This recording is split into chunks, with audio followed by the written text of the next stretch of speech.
So మీరు వీడియోలో చూస్తున్న రైతు వచ్చేసి మనకి హైదరాబాద్కి వెళ్ళి వచ్చిండండి. రైతు పేరు వచ్చేసి శ్రావణ్ రెడ్డి.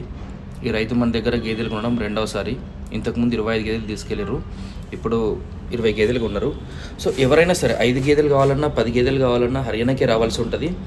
గేదెలు అయితే మంచి క్వాలిటీ దొరుకుతాయి, అన్ని జున్నుపాల మీద ఉంటాయి గేదెలన్నీ. ఈయన 1 డే 2 డే ఆ రేంజ్ ఉంటాయి.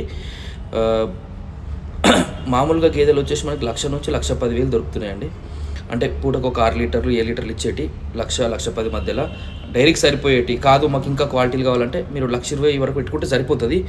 ఇక బ్రీడింగ్ పర్పస్ కొంటాం, మాకు అంటే ఫ్యూచర్లో పిల్లలు డెవలప్ చేసుకుంటాము, ప్లస్ మిల్క్ కూడా ఫ్యూచర్లో పెరగాలి, ఒక 18-20 లీటర్ల బ్రీడ్ తయారు కావాలనుకున్న వాళ్ళు పెద్ద పెద్ద గేదెలు కొనాలి.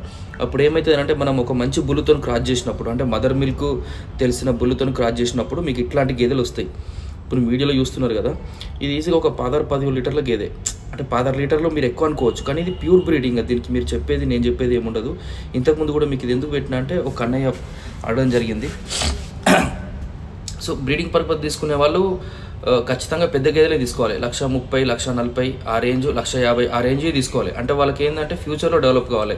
కాదు మనకి పెట్టిన డబ్బులు వెళ్ళి మనకి రీజనబుల్గా డైరీ నడవాలనుకున్న వాళ్ళు 1,00,000, 1,10,000, 1,20,000 లోపు సరిపోతాయి. పూటకి 7 లీటర్ కూడా ఇస్తాయి.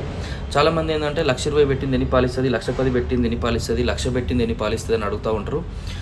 గుర్తుపెట్టుకోండి, 90,000 కొన్నది కూడా 1,10,000 దానికి మిల్క్ ఇస్తుంది. ఇక్కడ గేదె రేట్ ఎట్లా డిసైడ్ అవుతుంది అంటే పాలను బట్టి డిసైడ్ కాదు. అసలు దాని హైటు, దాని ఈతలు, దాని అందము, దాని తోక, దాని మూతి, దాని రింగు, ఇవన్నీ ఫ్యాక్ట్. సో అవన్నీ కలిపి డిసైడ్ చేస్తారు రేట్ అనేది. ఇప్పుడు మీరు చూస్తున్నది వచ్చేసి మీకు సెకండ్ లాక్టేషన్లో ఉంటుంది. ఇది కూడా 15 లీటర్స్ ఉంటుంది దాని కెపాసిటీ. మీకు వచ్చేసి సెకండ్ లాక్టేషన్ 15 లీటర్స్ ఉంటుంది. కానీ సెకండ్ లాక్టేషన్ మీకు కొన్ని పెద్ద గేదెలు ఎట్లుంటాయంటే 4th లాక్టేషన్ 5th లాక్టేషన్లో 15 ఇస్తాయి. అవి రేట్ తక్కువ ఉంటాయి. ఇవి పెరిగేది కాబట్టి ఫ్యూచర్లో కూడా మీకు 17-18 లీటర్స్ వరకు అవుతుంది. కాబట్టి మీకు అది రేట్ ఎక్కువ ఉంటుంది. అంటే వయసు తక్కువ ఉన్నది సెకండ్ లాక్టేషన్ది కూడా 15-16 ఇచ్చిన రేట్. ఇప్పుడు మీరు చూస్తున్న గేదె వచ్చేసి మనం నిజామాబాద్ రైతుకు కొన్నామండి. ఇది 1,07,000, 1,08,000 మనం కొనడం జరిగింది. గేదె అన్ని రకాలుగా టాప్ ఉంది, కానీ కింద దాన్ని రొమ్ములు చూసినారా కొద్దిగా సన్నగా వచ్చినాయి, స్పేస్ కూడా కొద్దిగా తక్కువ ఉంది. అట్లాంటప్పుడు ఇక్కడ రేట్ కట్ చేస్తారు. పాలు అనేది అసలు మ్యాటర్గా. ఇదే గేదె మన హైదరాబాద్లో 1,50,000, 1,60,000 అనుకుంటా 1,70,000 చెప్తారు. ఇది 7-7.5 లీటర్లు ఇస్తుంది పూటకి. కానీ ఇది 1,05,000, 1,07,000కి మనం రైతు కొనిపెట్టడం జరిగింది. దాని రేట్ ఎందుకు తగ్గింది అని అంటే కింద లేదు. సో ఎవరికన్నా 5 గేదెలు 10 గేదెలు కావాలంటే నంబర్కి కాల్ చేయండి. Thank you friends, have a nice day.